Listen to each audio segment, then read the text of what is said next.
Call the meeting of the Richland County Board to order and ask the clerk to take the roll for us, please. Carol, Here. Miller, She's online. She's online. Mary, Miller. You see her? I can see you, Mary. We just can't hear you. Okay. Brewer, Kramer, Here. McKee, Here. Engel, Hendricks, Here. Manning, Here. Gill, Here. Glassburner, Arwick, Woodhouse, Here. Turk, Here. Cosgrove, Here. Frank, Here. Severson, Present. Williamson, Here. Cooey, Here. Fleming, Brookins, Here. McGuire. We have 16 present. We have a quorum. Don't have anybody present for an invocation tonight, but if you would stand with me, we'll observe some silence. There's certainly things to be thinking about going on in different parts of the country right now. Spend a few minutes and a few moments in silence, and then I'll ask the clerk when that's over to recite the pledge for us.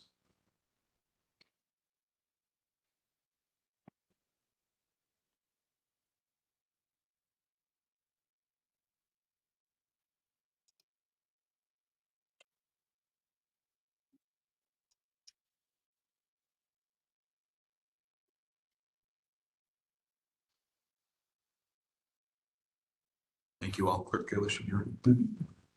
I pledge Allegiance to the flag of the United States of America and to the republic for which it stands, one nation, under God, indivisible, with liberty and justice for all.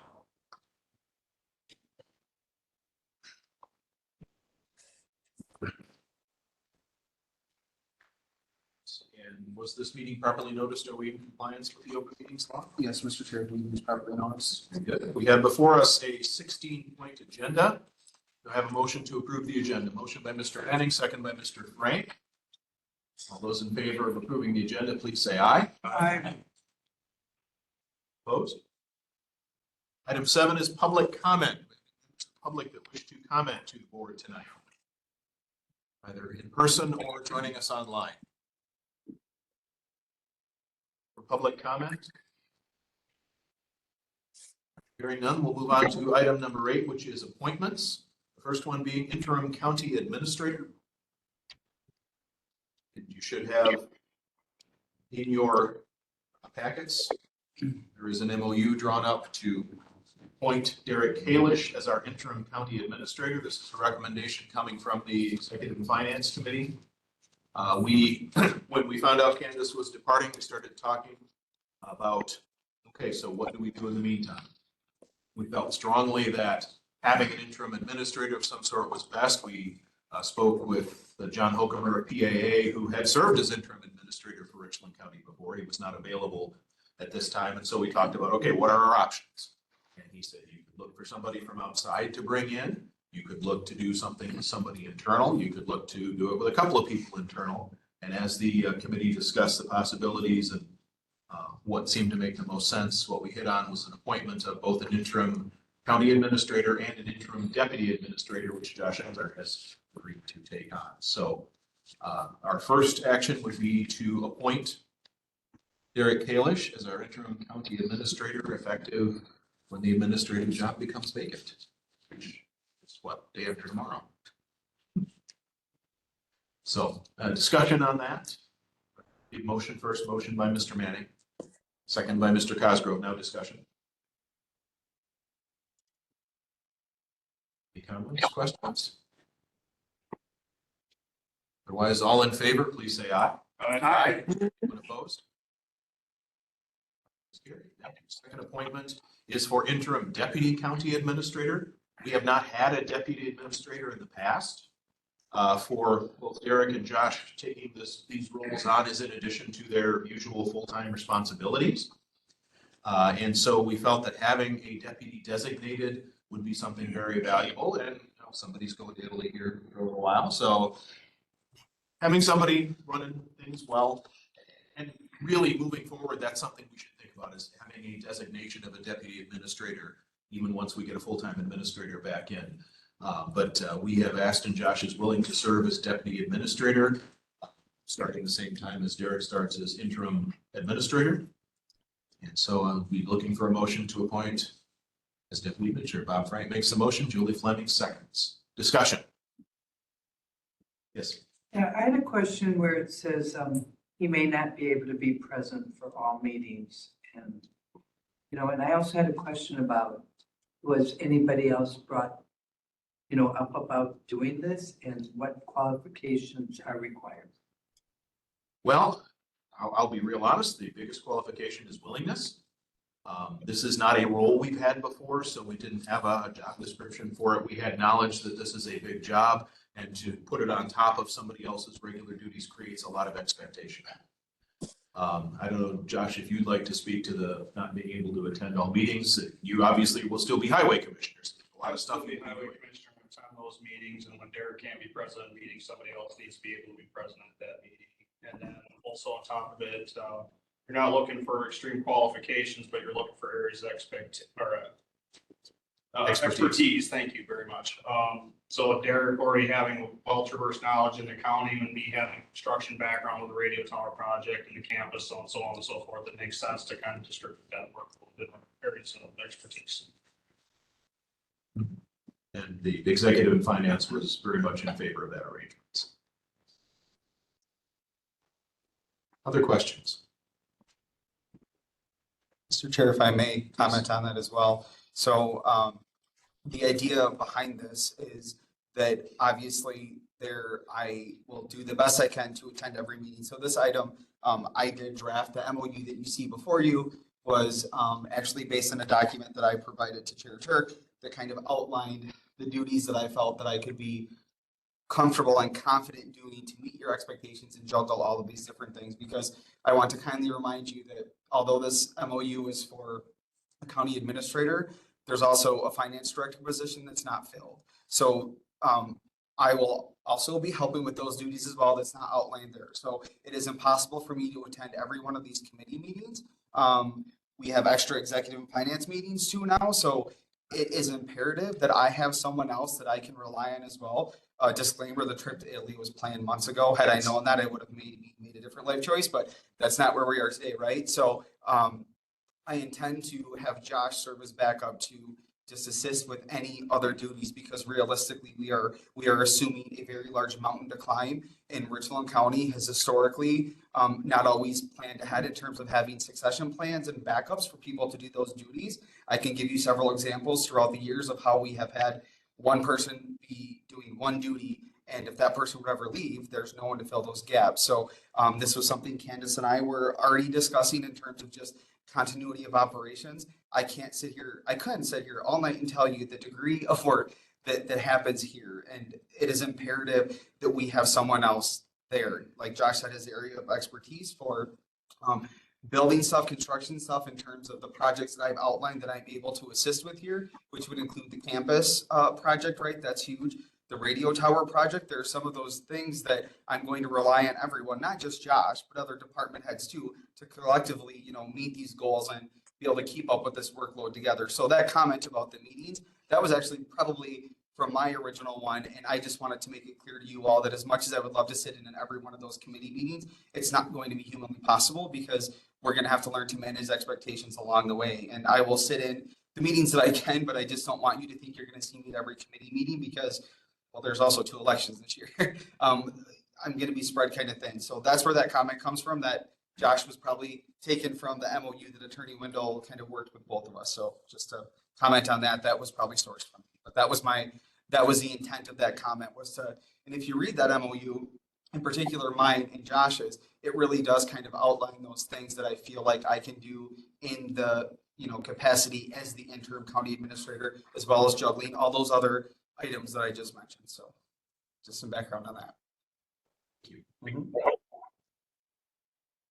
Any other question? All in favor of the appointment of Josh Elder as interim deputy county administrator, say aye. Aye. Those opposed? Motion is carried. Thank you.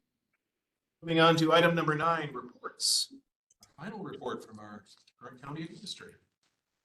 Okay, so the wage study has entered its final stage now. Everyone was placed on the new wage scale. Everyone has been paid their new rate effective the first payroll of 2025, which is very exciting. there is still some confusion, and you will hear this, so I wanted to address it here. People that have been here for years saying, but I'm on step one. Yep, you might be on step one. We said that all along, that people weren't going to be on the same step that they were on before, because this was adjusted for the market. And if you were on step one, all that means is that you now have more room to grow. Because rather than being on step 8, as you were before, and you were topped out, you're now on step 1 and have 9 steps to go through. So, you know, there are those people that feel as though, but I've been here for a long time, I should just automatically jump to the top. And as we discussed several times, to address longevity would have taken a large chunk of money on top of what you all already allocated, that $890,000, which we were able to do a ton with for our employees. And I can't tell you what a difference this has made to so many of them and how thankful they are. So thank you for supporting them and putting that money aside and making this a priority. I'm not going to say the end of the study was pretty. Tessa had some family stuff come up and things were really shaky there, and poor Tammy almost had a breakdown. But it got done because everybody in administration and in all of the other departments, the department heads were integral as well in reviewing the data and communicating back and forth. They had conversations with Tessa, they had conversations with me to make sure that we got the data in there accurately. So, you know, again, if you hear that scuttlebutt, please make sure that you get that to the right people so that we can reach out and give those explanations. I know department heads have done a great job of trying to talk to their people as well and explain it. Unfortunately, there will be those people that it's not the answer that they want to hear and they won't ever be happy with it. But the beauty of it is, realistically, every full-time and part-time employee saw an increase. Not only an increase of 3%, but often an increase above that to get them to where the market said they should be, which is really significant. So again, thank you all for prioritizing that for our employees. That's a really huge step. The Sheriff's Union contract was ratified today. That will be coming to you for review. It will be going to Public Safety, Executive and Finance, and then will be coming before you. I think it's a very good contract. I think we were able to make some really good compromises. We had a significant change due to the fact that we are now on 12-hour shifts. So we need to pay people for 12-hour shifts. So instead of a 2,080 or 2,064, actually, our work schedule, they are now on a 2,184-hour work schedule. That comes with some significant changes, significant costs, those sorts of things. And we were able to work back and forth internally to find some cost savings in other areas to help offset those wages. And I think that everyone came away from the table feeling like we all got a fair shake at everything. So I think that's really good. So you will see the sheriff coming forth with some new ideas because we do need to also address the situation in the jail. They are also working 2,184 hours. They also need to be compensated appropriately. So that will be coming forth later on this month as well.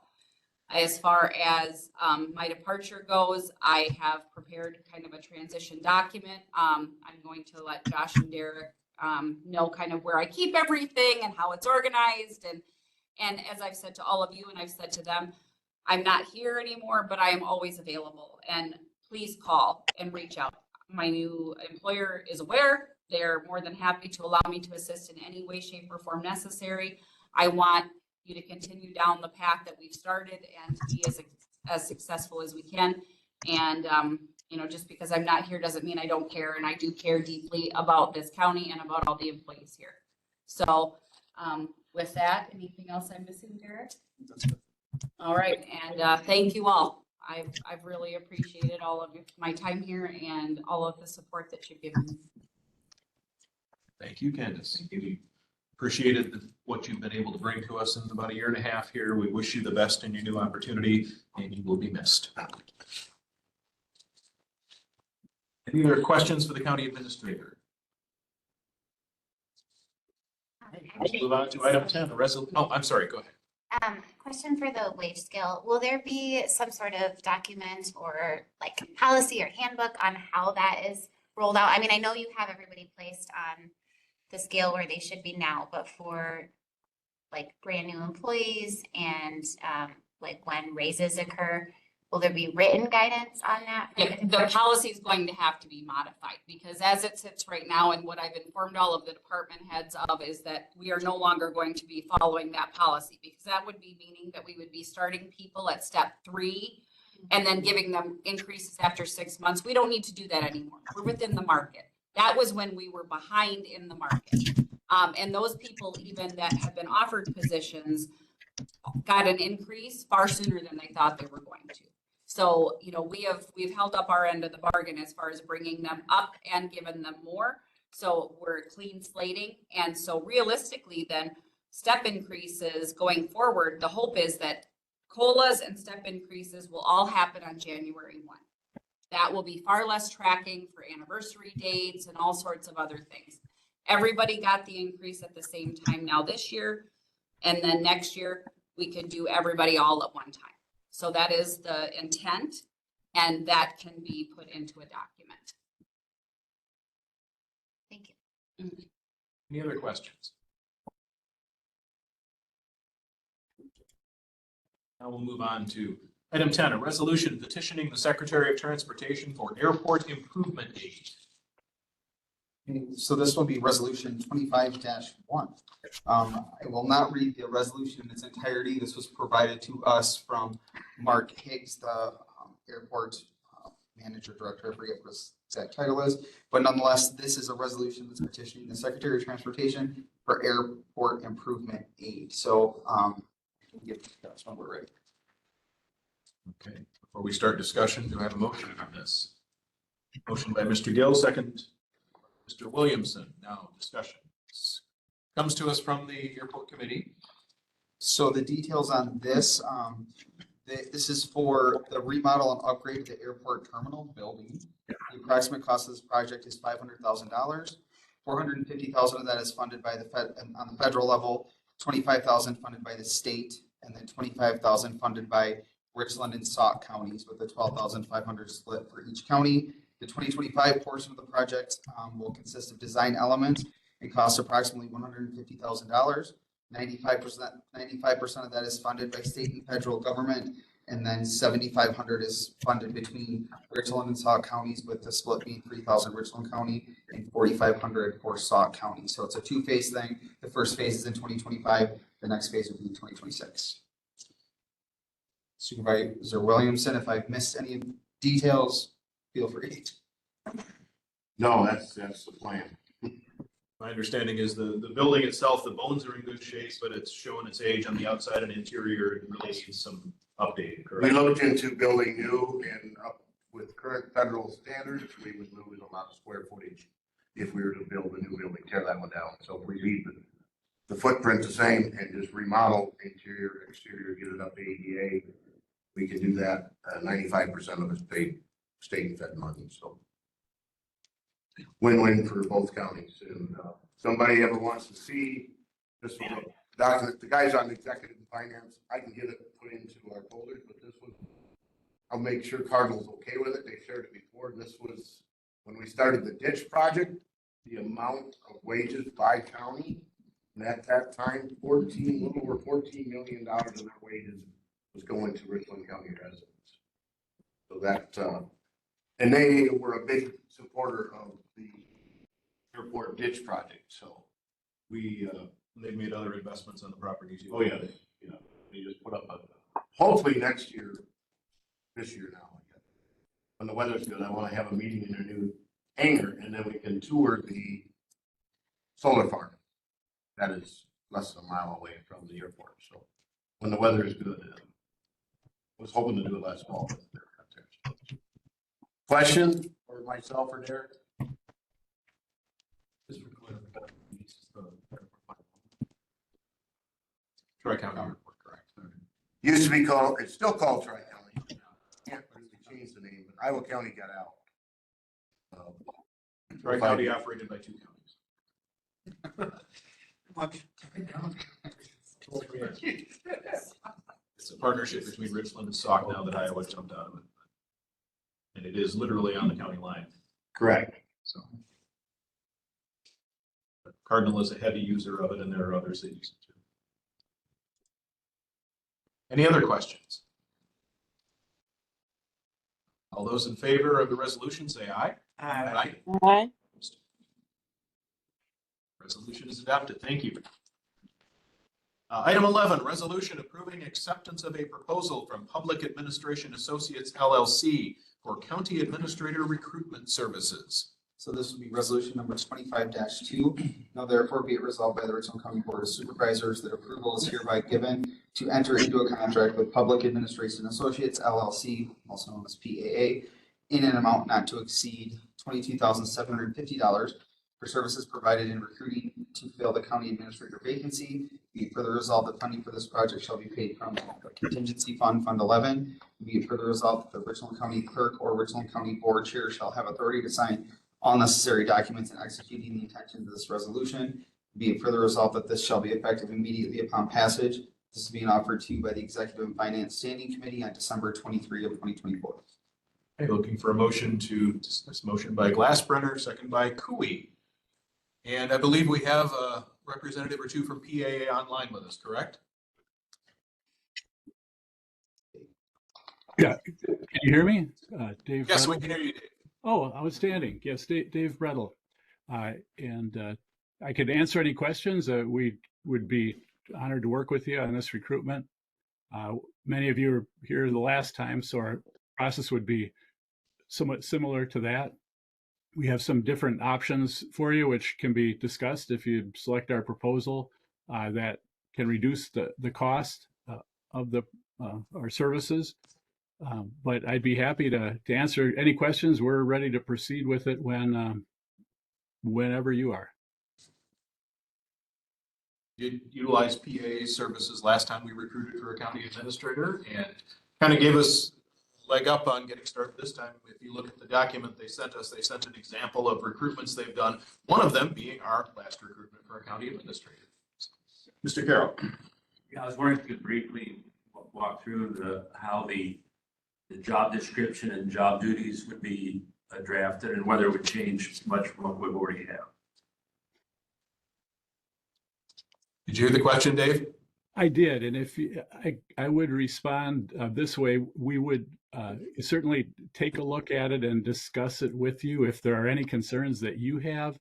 The position is a statutory one, so we start from that basis, and you can add duties to it. You can't subtract from the statutory authority, but we certainly would review that with you and get the position description that you're comfortable with, as with all the recruitment documents.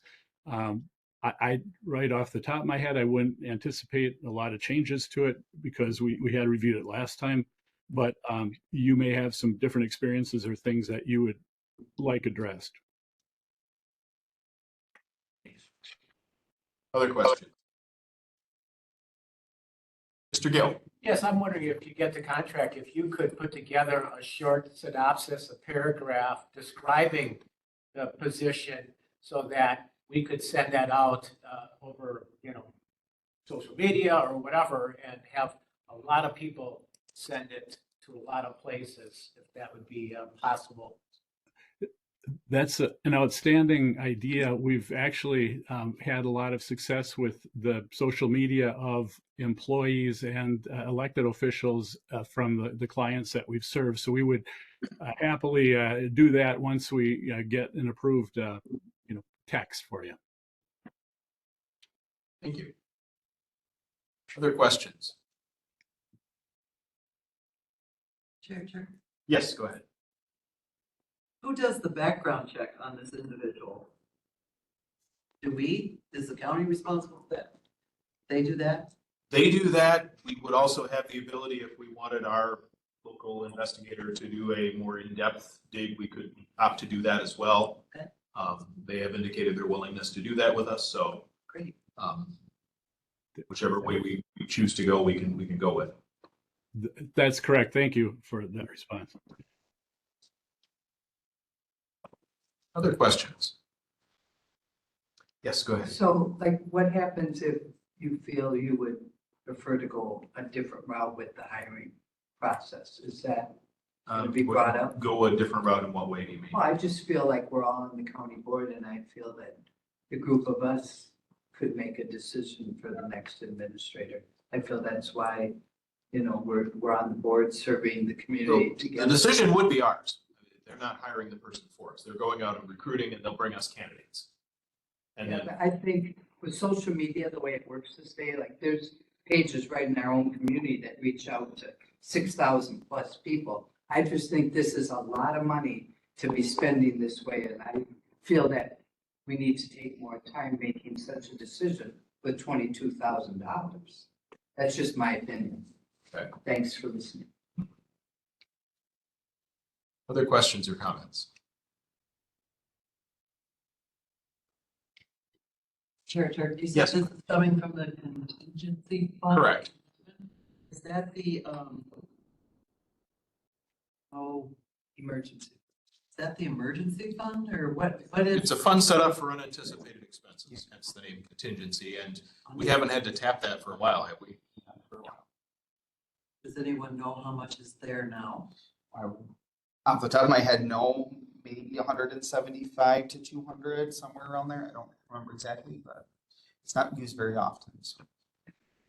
We haven't had to use it, which means we haven't had to allocate much more additional money to it either, so. Right. In our most recent budget, you haven't seen a huge line for that. No. Yes. Is that money in the same area, like say, all of a sudden, we needed 3 months of emergency funds to pay payroll or whatever? Is that, where's that money at? Is that in a different? That's in our fund? general. General. Yeah, that's in a different. And This we, is a segregated. do we know, like before we're spending all this money, I was kind of curious, how much money is in that fund? In which fund?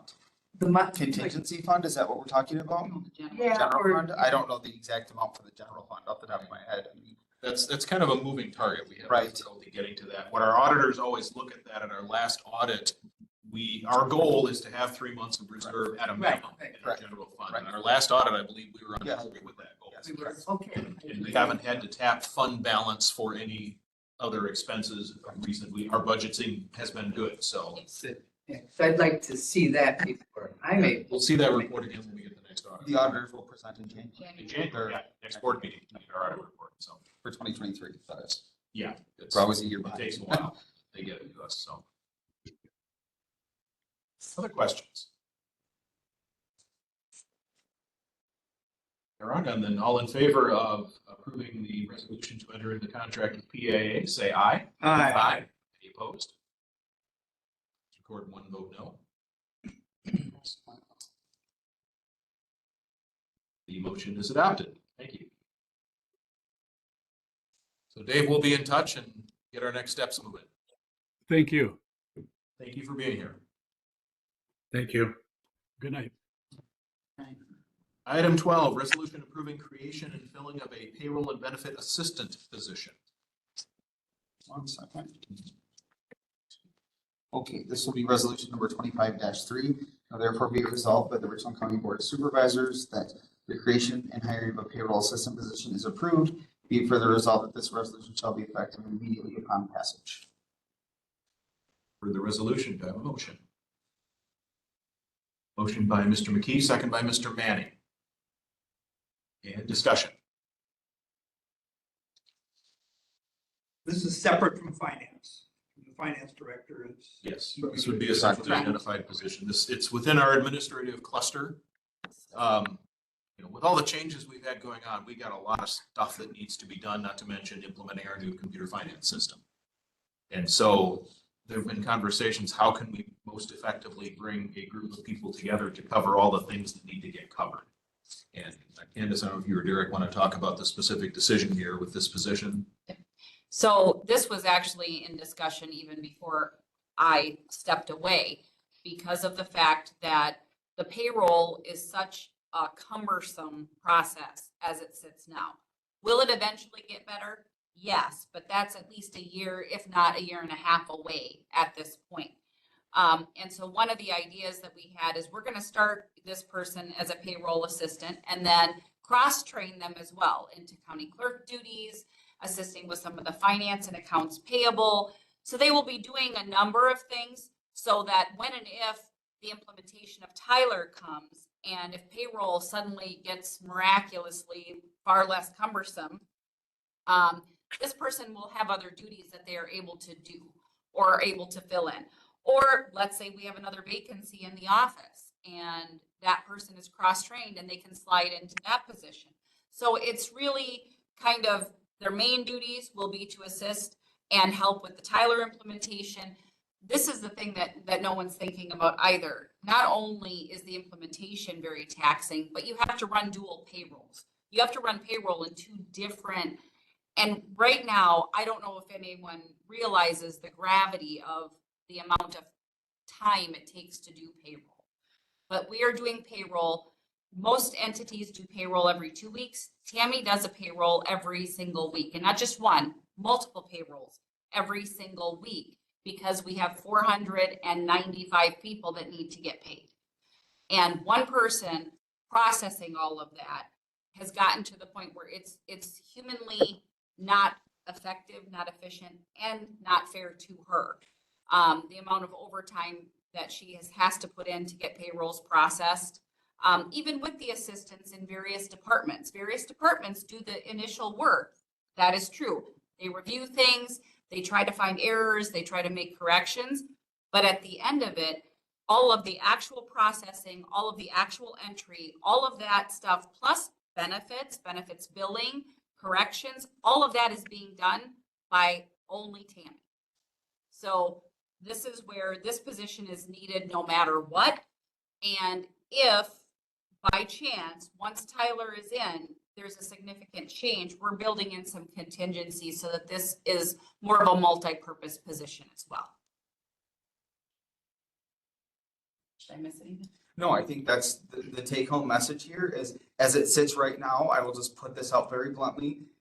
There is one human that is essentially processing the payroll for the entire county. If that human were to no longer be doing that, there would be a very, very small, minute chance that we would be able to pay employees. And I don't want to be dramatic or say the sky is falling, but that is literally what could happen. If someone leaves, there is not a replacement. So this kind of leads into why having an interim deputy county administrator is also a value, because we have pigeonholed ourselves into having these individual silos of people that just do tasks. And when one person goes, no one knows how to do that. So my concern with not having a backup train is that I don't know about you folks, but I don't think I would want to answer to every county employee why they didn't get a paycheck issued. And that could very well happen if we're going to put all these duties on one human. And so, we're all working together to try to make this work. That what happens in payroll, I even do a bit of the county board payroll before it even goes to Tammy. So there are other people that are doing this, but that physical processing of payroll, you guys, is one human. No, it's very hard to run efficient operations. And as Candace said, yes, other people do their share, but there's so many other things that this one human is doing that are not visible to all departments or anyone who's just walking by. If you want to come sit with us for a day, come on up. We'll be happy to keep you busy because there's plenty to do, but that is where we're at. This individual is planning her life around a work schedule, and I have a bit of a problem with that as well, because no one should have to do that, right? But all of that aside, you have one human who can actually process the payroll from start to finish, accurately recording information for 941s, all of our WRS stuff. It's not just figuring out who works for what hours and withholding taxes and hitting pay. There's so much stuff that goes in there, and you all probably understand that, but that's the severity of this issue. You have one human who's doing payroll for everyone at the end of the day, and I think we really need to think about succession planning and having replacements in place, because as an administrator, you're responsible to see all that, and how the gravity of that and the stress of that is unbelievable. That's all I'll say. Carol. Has there been any thought or discussion about HR generalist as a cross-trained person or backup in some manner? That has been tried and has not been effective.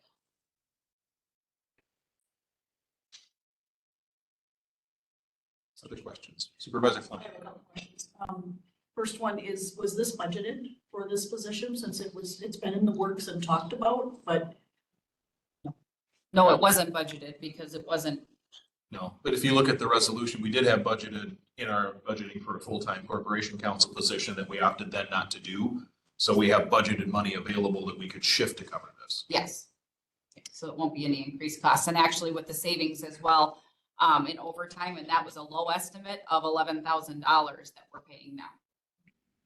And then my second question, is there 7 different systems? Because it says 7 different payrolls. So is it because of timing or how is that working? Tammy? So we had 9 different payrolls. I've merged, because Tyler merged 2 of the monthly payrolls into the courthouse pay cycle. So courthouse is one pay cycle, Health and Human Services is another one, Sheriff and Simon. So those 4 are all paid in the same week, but they're all different processes. And then the opposite week, I do Pine Valley and Highway, and those are all imported payrolls. And then once a month, I do the county board and the committee payrolls. So, and those get filtered in, once a month. So, and they're all different payroll dates. They're all different pay dates. Some have 2-week holdback, some have 1-week holdback, some have a month holdback. So it's all different. It's incredible what you've been doing. Got many employees and that detail on those different dates. It's a lot of detail. Thank you. Other questions? If there are no other questions, then all in favor of the resolution, say aye. Aye. Anyone opposed? Resolution is adopted. Thank you. Brings us to item 13, resolution approving the modification / reclassification of the payroll and benefits specialist position. Sorry.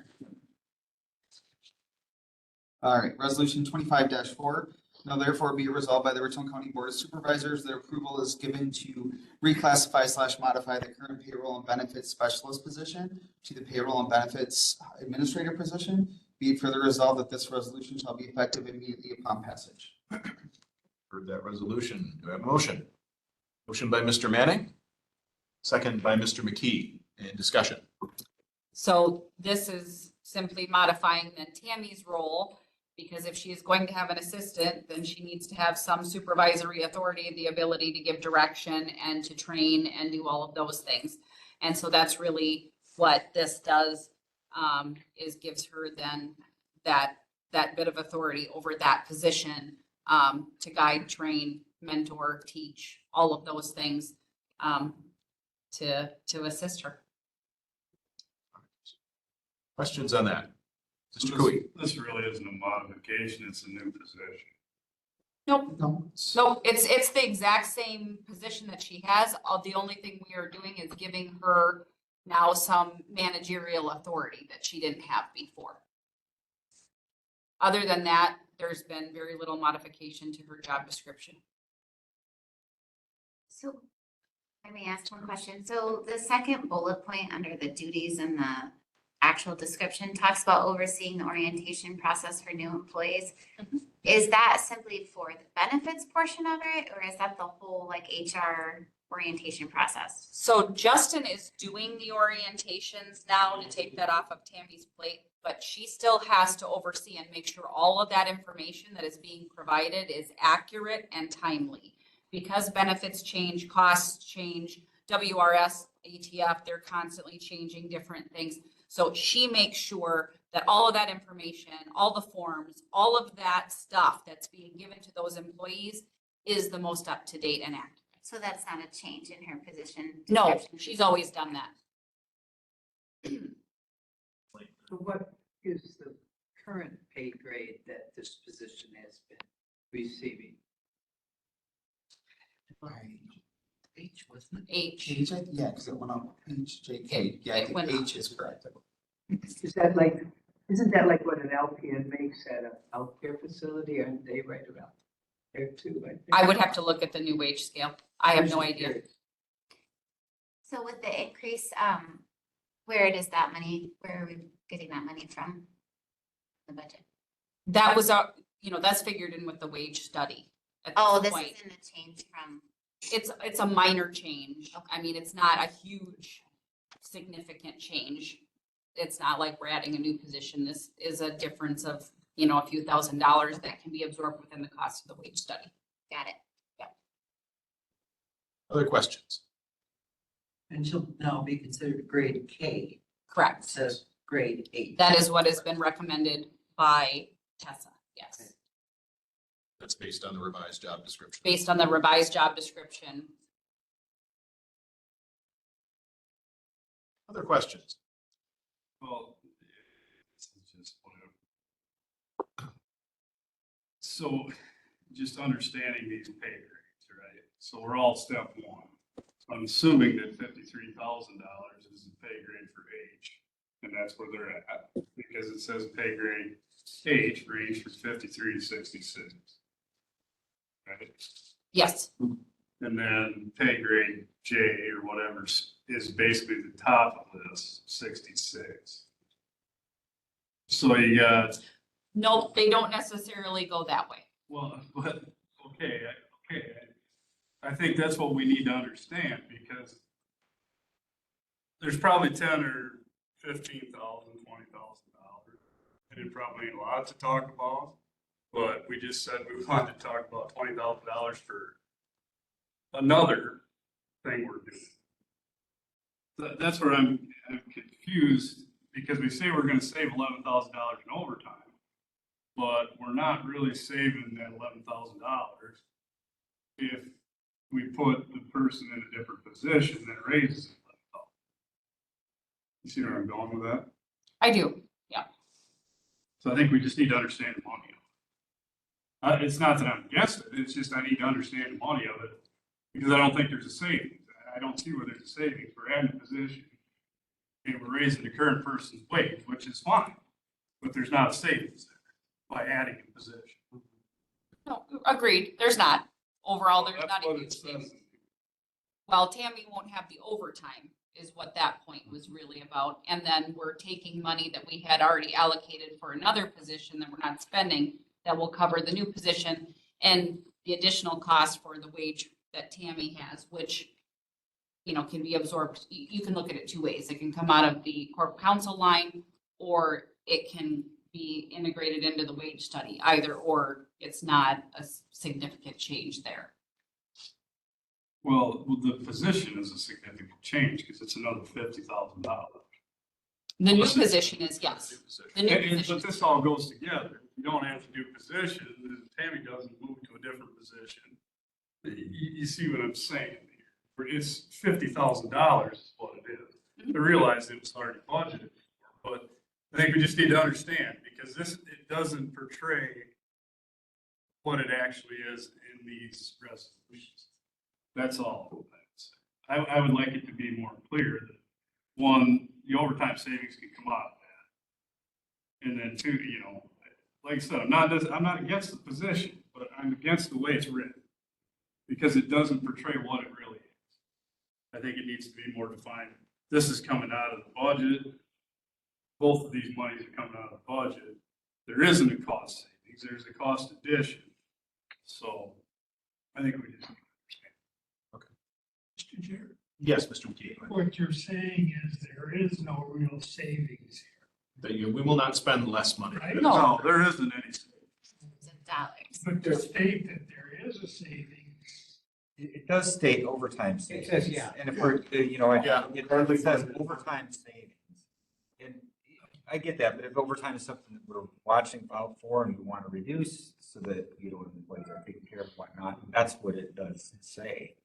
It doesn't balance out. I get your point. No. But No, and the Are intent you- wasn't to be misleading. It was just to highlight the fact that right now we are spending $11,000 in overtime for that individual alone. And it's far more than that, actually, when you look at the comp time and other things. But that was it was just to try to illustrate that fact, not to try to play hide the pea with the money. it's an overtime reduction. It is, Yes, that's true. Yes. it is. Supervisor Glassberg. If I may ask a question, for Mr. Kuya, would it help if there was one of those, I mean, sometimes we have with a resolution, a cover sheet that very specifically breaks down the budgetary impact. Would that have answered your question more clearly than just the language in that resolution itself? All I'm saying, and the only reason why I bring this up is 6 months or a year from now, if this resolution came back up for whatever reason, Well, we saved $11,000. And that's what the focus would be on, was the $11,000 we saved, which in turn, it wasn't $11,000 savings. It was a $50,000 addition. You know what I mean? Like I said, it has nothing to do with not doing it. It's just the way it's worded. I don't like the way it's worded because what happens 6 months from now is I'll probably remember it, it's because I want everybody else to remember, to remember what we did. So everybody understands, and it's not just for us, it's for the people of the community too. I mean, at the end of the day, that's who we work for on this board, is the people that call us at home, ask us a question, and I just want it to be more clear. And both Like I of said, those, I'm not against it, I just want clarification. and to that point, both of those things will then have a budgetary impact when we plan for budget next year. It's one thing to say, yes, we can deal with this year, but then you're assuming that this position will continue, which means you will have that continued expense. It will have to be part of our budget discussions and planning for 2026 for sure. Correct. Well, and at the end of the day, the wage of this position equals this, but this is not what the position costs, because there's above and beyond what the benefits. I mean, you figure another half of it, maybe, so at the end of the day, you got $75,000 in a new person, which is fine, but just understanding what it costs. Now, if they don't take any benefits, then we're we're way ahead. Otherwise, this is the dollar amount that it costs in payroll. This isn't what it costs. That's the other thing that I true. Yeah, very true. Other questions? Yes, Ms. Henry. Yeah, so I was curious again with the pay grade that these positions have. Like, how did they determine that should be that pay grade? Because like I've been a person getting some of the complaints with the nursing pay grades. And I was just trying to compare because they do go 4 years of schooling, they work weekends, evenings and holidays, and I go on and on.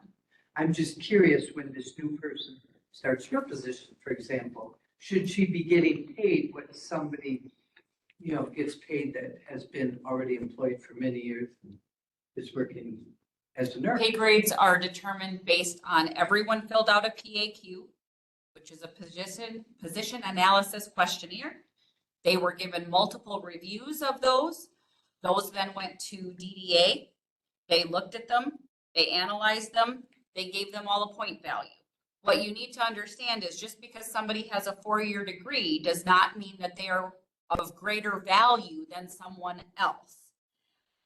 Yes, education has points, but also the skill set of being able to drive a snowplow truck in a blizzard is a very, very valuable skill set that also has high point value. So it's not as simple as saying, well, I think this person does more than this person, or I think this person is better educated than that person. Because you'll notice on almost all of our job descriptions, it says, or equivalent years of experience. Because I'm of the opinion, there are certain things that absolutely you have to have a license for. You have to have a certification for, not denying that. But beyond that, just because somebody has a piece of paper doesn't mean they're better than somebody with years and years and years of experience. And so that's why our job descriptions read the way that they do. And one of the things that I cautioned from the very, very beginning with this is don't assume that you know what someone else does. Don't assume that you know what it takes to do their job. That's why we have a professional firm that comes in. They look at all of the data. They look at all of the skills required, the certifications required, and they make that determination. So that is how these grades were assigned. It is because they took the information that was provided by employees, by their supervisors, and then they compile these job descriptions. Then they look at the market. They look at the internal hierarchy as well.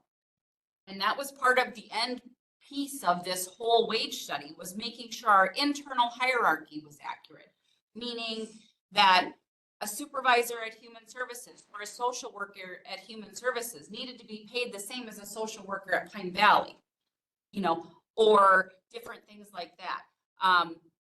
Office manager at Highway and office manager in the sheriff's office. Are they comparable? Do they look the same? So all of those things, they looked at every single job and they made a hierarchy based on that, based on point value, job duties, responsibilities, all of those things. So that's how this was determined. Affect of error. You know, if Tammy makes a mistake, somebody doesn't get paid, but it's a whole big ripple effect, right?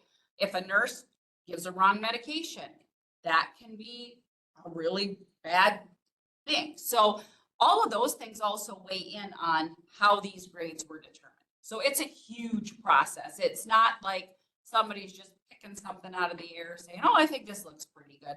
No, this was a lot of back and forth, a lot of talking about who reports to whom, what that looks like, does it make sense, all of those things. So that's how these grades were determined. And they spent a significant amount of time and effort figuring out who our comparables were when they looked at the market. Correct. They didn't just randomly pick numbers like perhaps a previous study may have allegedly done, so. There was a method, yes. Any other questions? All right, if there are no other questions, all in favor of the resolution, say aye. Aye. Any opposed? Resolution is adopted. Item 14, correspondence. Not to report, Mr. Chairman. None to report. Item 15, future agenda items. We'll be having our regular county board meeting again in 2 weeks, so some of the stuff we didn't do tonight, we will do at our regular meeting. I would like to see some form of written guidance for the wage scale rollout, just so that every department makes sure that they're on the same page as it continues. That's a need we're aware of. So Mr. Chair, may I clarify, when you say you want a written thing, are you wanting an agenda item for discussion? Or just you would like that to be worked on the side? I mean, you want Whatever how process short or it needs to be. Perhaps the interim administrator could report back on progress. Yeah, there you go. That would work well. Thank you, Derek. Yeah. Other future agenda items. Yes. Did we not give a sunset date concerning ethics committee? Yes, that is on the next executive committee's meeting agenda to talk about that. And so they will meet 5 p.m. on next Tuesday, the 14th. And so if you'd like to be present for that meeting, you're certainly welcome to. Think we found our first one. Mr. McKee.